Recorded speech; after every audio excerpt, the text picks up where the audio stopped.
A day after President Obama made his major Mideast policy speech, he meets with Israeli Prime Minister Netanyahu. Israel cannot negotiate with a Palestinian government that is backed by Hamas. Palestinians remain skeptical of progress towards peace. I feel like it is a lie. They're going to give Netanyahu what he wants, not what we want. I'm back! On comedy, sex, and time travel, it's TV's fall lineup.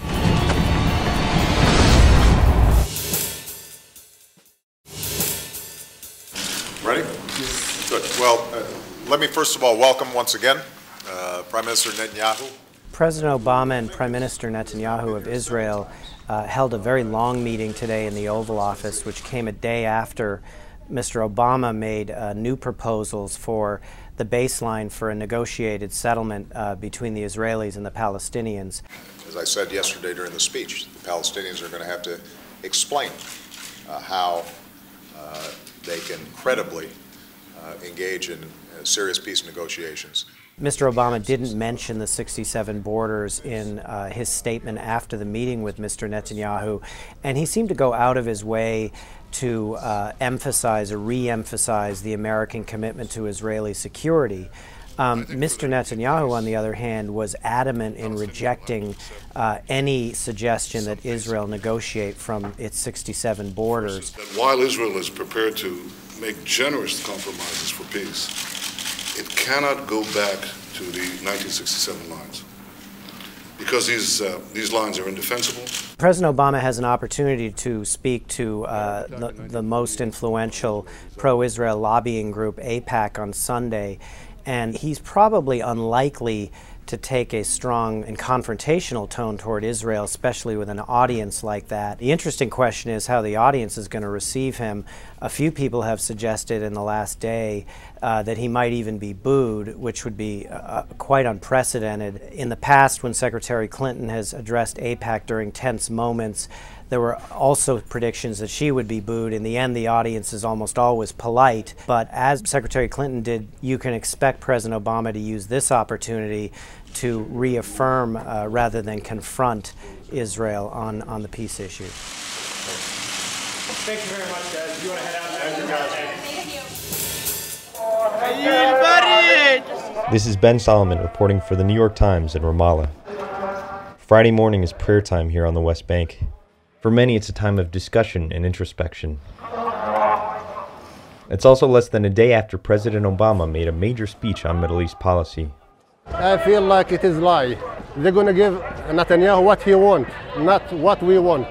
We believe the borders of Israel and Palestine should be based on the 1967 lines with mutually agreed swaps, so that secure and recognized borders are established for both states.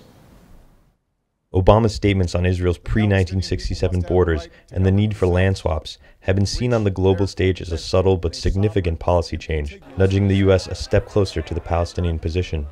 But most here weren't impressed. They spoke to us, but some did not want to give their names. حكي أوباما لا يعني شيء للشعب الفلسطيني ولا أي زعيم أمريكي أجى من قبله ولا بعده. دائما أوباما بيحكوا عن الدولة ودائما بيطلع كذب. بالنسبة لأمريكا وأوباما دائما مع إسرائيل مش مع الفلسطينيين.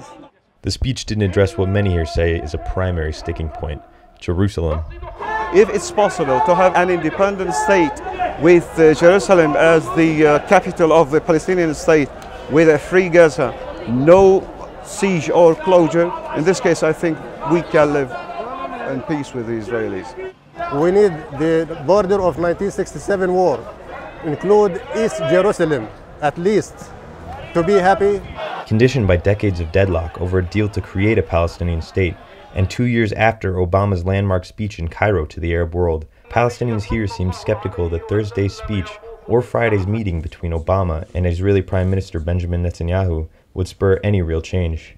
فراحت الثورات العربية تيجي على فلسطين وتحرر فلسطين وتساوي دولة لحالها من دون أوباما ومن نتنياهو.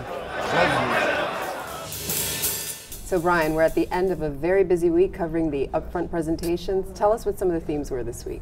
You know, all the networks showing off their shows for the fall, and all of them want more sitcoms, all of them want more comedy. They're all chasing the success of Modern Family 2 years ago. I'm back! At ABC, you have Tim Allen from Home Improvement coming back for a show called Last Man Standing. At CBS, they have the best testing pilot ever, a show called, for that network, a show called Two Broke Girls, about two broke girls in Brooklyn who have to waitress to pay the rent. I think we're going to see all the networks trying to add more of those shows in the fall. Well, NBC's message was that they're back. CBS' message was that they never left. And right. Now we've got, what, dramas? A couple That's dramas right. coming up? You know, both of these networks are trying to add big new tentpole dramas. NBC's had a really hard time the last few years. So this year they're coming out with the Playboy Club. If it's on the menu, it's $1.50. If it's not on the menu, it's not for sale. And I'm not a waitress. I'm Bunny Janie. Which feels a lot like Mad Men, right down to the characters that look like the characters on Mad Men. It's set in the Playboy clubs of the 60s, and over at ABC they have a show set in the 60s also, Pan Am, about that airline. CBS has this big show called Person of Interest, another crime drama, and I think we're going to see tentpole dramas across all those channels. Go with your brother. Instead, we'll find a way. I forgot to mention the biggest one of all, I think. Fox has this show called Terra Nova, which is this epic dinosaur-era time travel show. It's really ambitious, it's really expensive, it could flop, but if it works, and it's the kind of show that everybody would want to watch.